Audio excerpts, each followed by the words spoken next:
There are few things more infuriating than people who don't practice what they preach, and politicians who break the rules they themselves make thoroughly deserve the pizzling they get.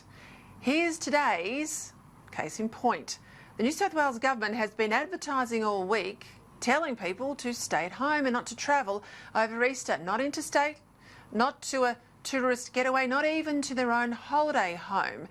But despite this edict from his own government, Arts Minister and factional player Don Harwin didn't think the rules applied to him as he fled his inner-city Sydney apartment with a friend to his $1 million property on the Central Coast. Well, the rules do apply to you, Don Harwin. The Premier has made that very clear today. But forget your boss marking you down, mate. Almost every voter in New South Wales is similarly unimpressed.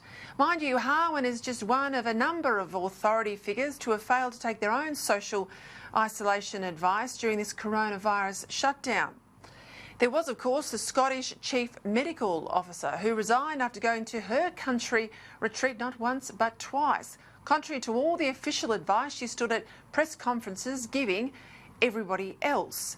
And the New Zealand Health Minister demoted but not sacked for taking his family on a 20-kilometre trip to the beach in breach of the spirit of the rules, if perhaps not the actual letter of them.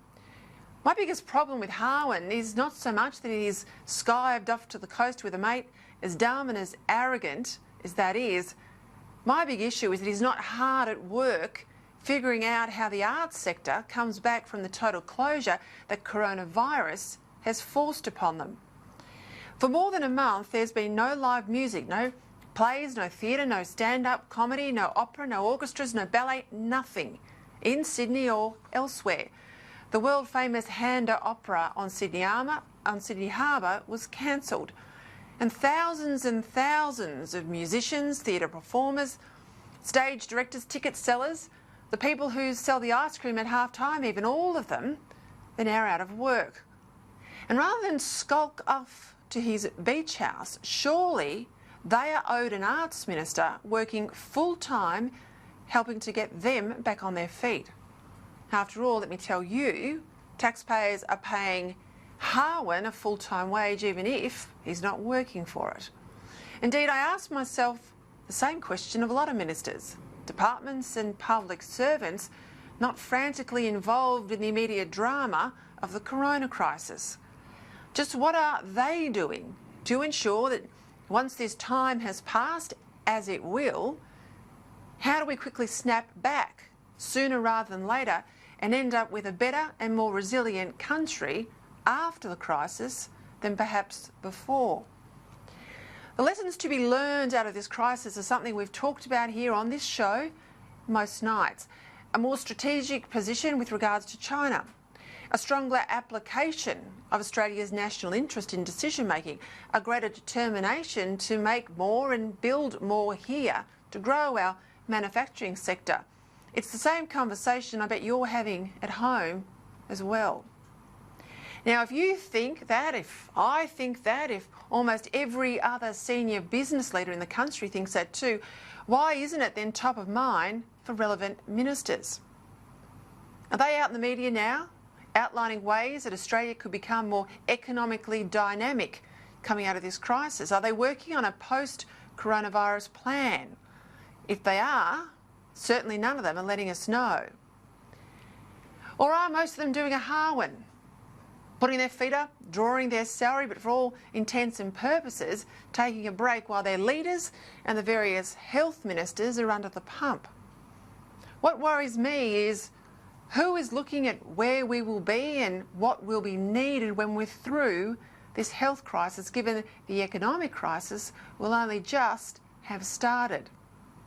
Come budget day, which is now shifted out to October, how ready will we be for the $100 billion plus deficits and the $1 trillion debt? And I'm not joking, they are the numbers. How ready will we be for all of that, for that bad balance sheet and then the hard work of paying it off?